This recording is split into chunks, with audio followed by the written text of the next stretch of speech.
Think France is just about croissants and the Eiffel Tower? You won't believe what's really happening behind those cafe windows. Wait until you find out about the country where it's illegal to name your pig Napoleon, where pharmacists can legally refuse to sell you condoms, and where an entire town goes completely silent for 8 hours every day. These aren't tourist brochure facts. These are the secrets French people don't want you to know. Number 15. France has a law that makes it illegal to kiss on train platforms. You heard right, that romantic movie scene where lovers embrace as the train pulls away? That's actually breaking French law in many stations. This bizarre regulation dates back to 1910 when the SNCF railway company decided that passionate goodbyes were causing dangerous delays. The fine? Up to €68 for obstructing railway operations. Picture this. You're saying goodbye to your beloved in Gare du Nord, lean in for that movie-perfect kiss, and suddenly you're being handed a ticket by a stern conductor.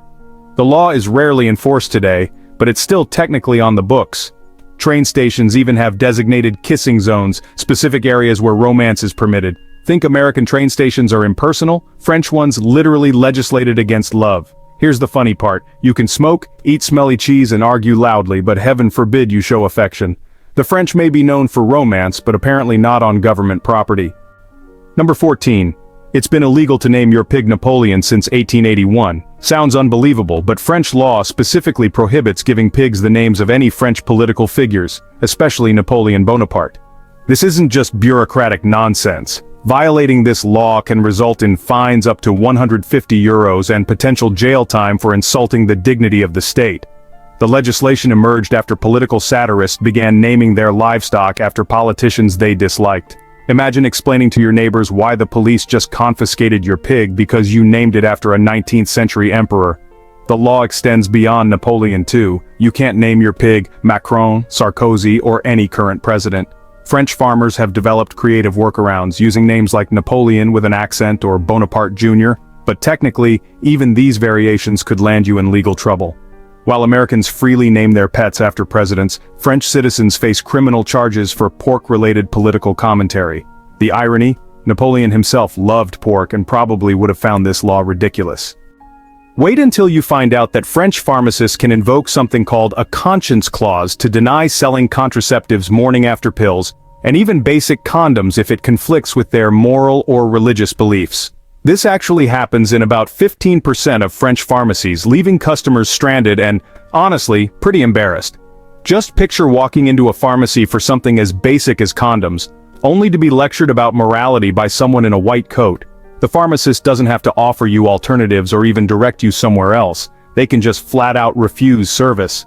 This creates especially dangerous situations in rural areas where the nearest alternative pharmacy might be 50 kilometers away.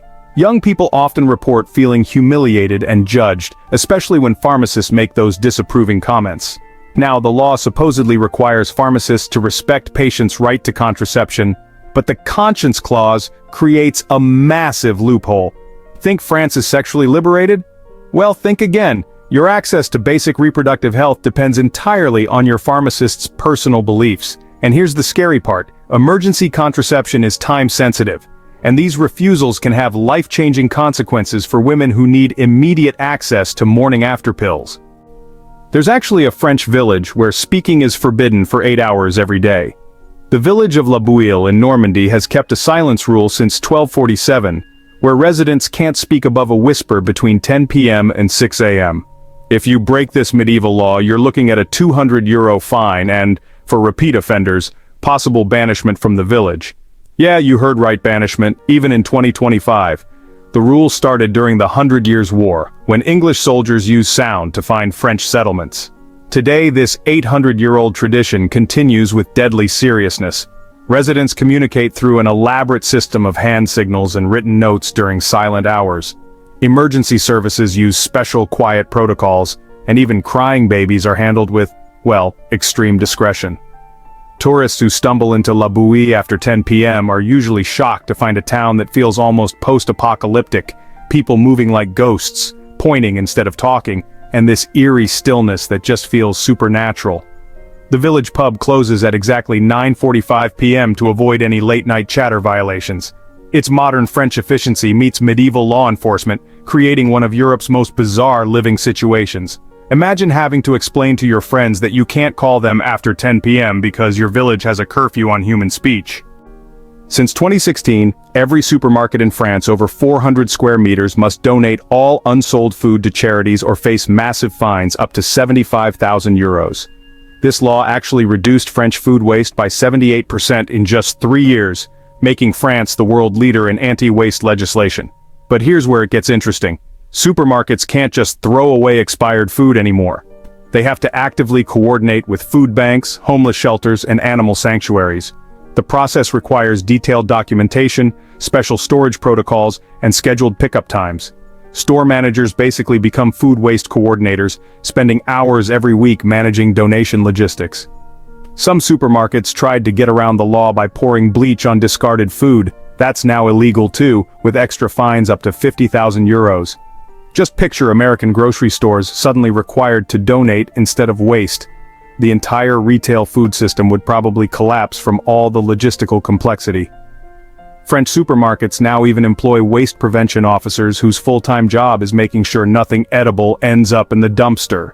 The unintended consequence? Food prices went up by 12% to cover all these administrative costs, so groceries are more expensive for everyone, even while the homeless benefit. France actually has designated death tourism zones where assisted suicide is perfectly legal.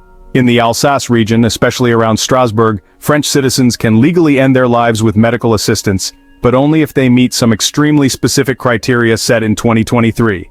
The process requires approval from 3 different doctors, a 21-day waiting period, and a psychological evaluation confirming unbearable suffering with no hope of improvement. What really makes this shocking is the bureaucracy involved. Patients have to complete 47 pages of paperwork, go through filmed interviews to prove mental competency, and have their decision reviewed by an ethics committee of 12 members. The designated facilities look more like luxury spas than medical centers, with gardens, comfortable beds, and rooms designed for final family gatherings. Patients can choose their last meal, preferred music, and even the exact time of day for the procedure. The cost? It's completely free under French healthcare, though families often spend thousands on final accommodations and ceremonies. Here's the controversial part. Foreign nationals are explicitly prohibited, which creates what some call citizenship-based death discrimination and has sparked international legal challenges. French citizens living abroad have to return to France and establish residency for 6 months before they can qualify. The irony? A country famous for philosophical debates about life's meaning has turned death into a regulated government service, complete with waiting lists and quality assurance protocols. Number 9. French law requires all pain au chocolat to contain at least 25% butter by weight or face criminal charges. The Pastry Authenticity Act of 2019 mandates that traditional French pastries meet strict ingredient requirements, with violators facing fines up to 15,000 euros and potential jail time for cultural food fraud. This isn't just about quality, it's about protecting French culinary identity from cheap imitations. Government inspectors regularly test bakery products using portable butter content analyzers, conducting surprise raids on patisseries suspected of using margarine or vegetable oils. Bakers caught substituting cheaper ingredients face immediate closure and criminal prosecution. The law extends beyond pain au chocolat to croissants, which must have a minimum of 82 layers of laminated dough, macarons with specific almond flour ratios, and even baguettes, where only 4 ingredients are permitted. Picture health inspectors showing up with scientific equipment to measure your pastry's butter content. That's daily reality for French bakers. Some bakeries post certificates displaying their official butter percentages, kind of like restaurant health grades. The enforcement is so strict that imported pastries from neighboring countries are confiscated at borders if they don't meet French standards. Think American food regulations are complicated? French pastry law treats croissants like controlled substances, with penalties more severe than some drug offenses. Number 8. It's illegal to work more than 35 hours per week in France, with violators facing 10,000 euro fines per employee. But here's the shocking part. This law has created an underground economy where French workers illegally exceed hour limits through elaborate schemes to avoid detection. The 35-hour law sounds like workers' paradise, but enforcement is so strict that companies developed creative workarounds. Employees often work off the books overtime through separate consulting contracts with their own employers, technically making them independent contractors for extra hours. Some companies require workers to clock out at 35 hours, then continue working voluntarily without pay to avoid legal penalties. The government employs 2,400 labor inspectors who conduct surprise workplace raids, checking timesheets, computer logs, and employee testimonies. Getting caught results in immediate business closure, criminal charges against management, and personal fines for workers who admitted to exceeding limits. French employees report feeling trapped between needing extra income and risking prosecution for working too much. The unintended consequence? French productivity per hour is among the world's highest because workers must accomplish in 35 hours what other countries do in 50. Companies hire 40% more employees to maintain operations, making French businesses extremely expensive to operate compared to international competitors. Number 7. French citizens can legally refuse military service by declaring themselves philosophical objectors, but must serve 24 months in elderly care facilities instead. This alternative service program, called Service Civique Philosophique, requires conscientious objectors to work full-time in nursing homes, hospices, and dementia care facilities for double the standard military service duration. The physical and emotional demands often prove more challenging than actual military service. These philosophical objectors earn only €580 monthly, barely above poverty wages, while dealing with death, dementia, and difficult family situations daily. The program was designed to be deliberately difficult to prevent abuse but has created an unexpected workforce of highly dedicated caregivers. Many participants report developing deep relationships with elderly residents, learning life lessons that military service couldn't provide. However, the psychological toll is severe. 34% of participants require therapy for depression, anxiety, and trauma related to constant exposure to death and suffering. Some objectors attempt switching back to military service but are legally prohibited once they've chosen the civilian path. French nursing homes now depend entirely on these reluctant caregivers, creating ethical questions about forcing philosophical objectors into emotionally demanding roles. The irony? Young men avoiding violence in military service often witness more death and suffering than soldiers deployed overseas. Number 6. France legally recognizes Sunday depression as a valid reason for divorce, with specific court precedents since 1987. French family courts acknowledge that chronic weekend depression can actually constitute irreconcilable differences sufficient for divorce proceedings, but only if it's documented by medical professionals and shown to impact family relationships. The legal framework really came about after a famous case where a woman divorced her husband because his severe Sunday melancholy made family life unbearable every weekend for 12 years. Courts require extensive evidence, including medical records, family testimony, and proof that depression specifically occurs on Sundays and holidays. The phenomenon affects approximately 23% of French adults, who experience intense sadness and anxiety every Sunday evening, just anticipating Monday's return to work. French psychiatrists treat what they call Sunday syndrome as a legitimate condition requiring medication, therapy, and sometimes even workplace accommodations. Divorce lawyers now specialize in temporal depression cases, building arguments around how these cyclical mental health issues can destroy marriages.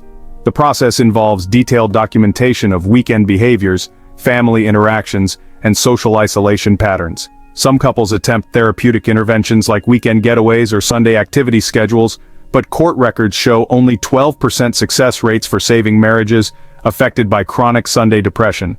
This uniquely French legal recognition really reflects cultural attitudes about work-life balance and mental health that just don't exist in other countries' divorce laws. Number 5. French medical insurance covers social anxiety therapy that actually includes government-funded practice dates with professional actors to help citizens improve romantic skills. The Therapeutic Social Integration Program provides up to 40 hours annually of coached social interactions, including mock dates, conversation practice, and confidence-building exercises with trained performers. This program costs the French healthcare system about €147 million each year, but has achieved some remarkable results. Participants report 67% improvement in social confidence and a 43% success rate in forming lasting relationships within 2 years. The sessions take place in realistic settings like restaurants, cafes, and parks, with professional actors role-playing potential romantic partners, difficult conversations, and social rejection scenarios. Participants practice everything from ordering food confidently to handling awkward silences and even discussions about physical intimacy. The program actually emerged from studies showing that 31% of French adults suffer from severe social anxiety, affecting their ability to form relationships, which contributes to declining birth rates and increasing isolation. Medical professionals argue that social skills are just as important as physical health, which is why they justify government funding for dating practice. Critics, though, call it kind of absurd that taxpayers fund acting lessons for shy people, but supporters point to measurable improvements in mental health, employment success, and relationship formation. The waiting list for this program now exceeds 18 months, with some regions hiring additional actors just to meet demand. Imagine just for a second explaining to American taxpayers that French citizens get free government-funded dating coaches. So, did you know that France maintains secret national emergency food reserves containing 67 million croissants frozen in underground bunkers across the country? These strategic pastry reserves, established after bread riots in 1789, ensure French citizens have access to traditional foods during national emergencies, war, or supply chain disruptions. The locations are classified military secrets, but leaked documents reveal facilities beneath Paris, Lyon, and Marseille, storing millions of frozen baguettes, croissants, and pain au chocolat in climate-controlled environments. The program costs 23 million euros annually for maintenance, rotation, and quality testing of stored pastries. French military personnel conduct monthly bread readiness drills, testing rapid distribution protocols that could deliver fresh pastries to every French citizen within 72 hours of activation. The psychological warfare implications are intentional. Maintaining cultural food identity during crisis prevents social breakdown more effectively than generic emergency rations. During COVID-19 lockdowns, regional governors seriously debated activating these reserves when bakeries closed, ultimately deciding against it due to insufficient threat level. The bread rotation schedule requires constant replacement. Expired croissants are donated to zoos and animal sanctuaries, creating the world's most pampered wildlife fed exclusively on gourmet French pastries. Intelligence agencies from other countries actively try to locate these facilities, considering French emergency bread reserves a matter of international strategic interest. Only 12 people in the French government know all storage locations, making this information more classified than nuclear launch codes. French law actually permits citizens to marry deceased persons under specific circumstances, with 17 posthumous marriages occurring annually. Article 171 of the French Civil Code allows marriage to deceased partners if engagement was established before death and extraordinary circumstances prevented the wedding. The process requires approval from the French president himself, extensive documentation proving the relationship's legitimacy, and testimony from multiple witnesses confirming marriage intentions. Applicants must demonstrate that death occurred due to sudden circumstances, like military service, accidents, or terminal illness, rather than gradual relationship deterioration. The surviving partner gains inheritance rights, social security benefits, and legal recognition as a widow or widower despite never having a living spouse. These marriages require elaborate legal ceremonies with empty chairs, wedding rings placed on photographs, and vows spoken to memorial portraits. French courts treat posthumous marriages with complete seriousness, requiring the same legal processes as living marriages, including background checks, waiting periods, and official documentation. The most famous case involved a pregnant woman whose fiancé died in military service. She married his body at the funeral, legitimizing their child and securing military widow benefits. Critics argue this practice encourages fraudulent relationships for financial gain, but supporters emphasize the emotional closure and practical legal benefits for grieving partners. The psychological impact on families varies dramatically. Some find comfort in legal recognition while others consider it disturbing manipulation of death and marriage.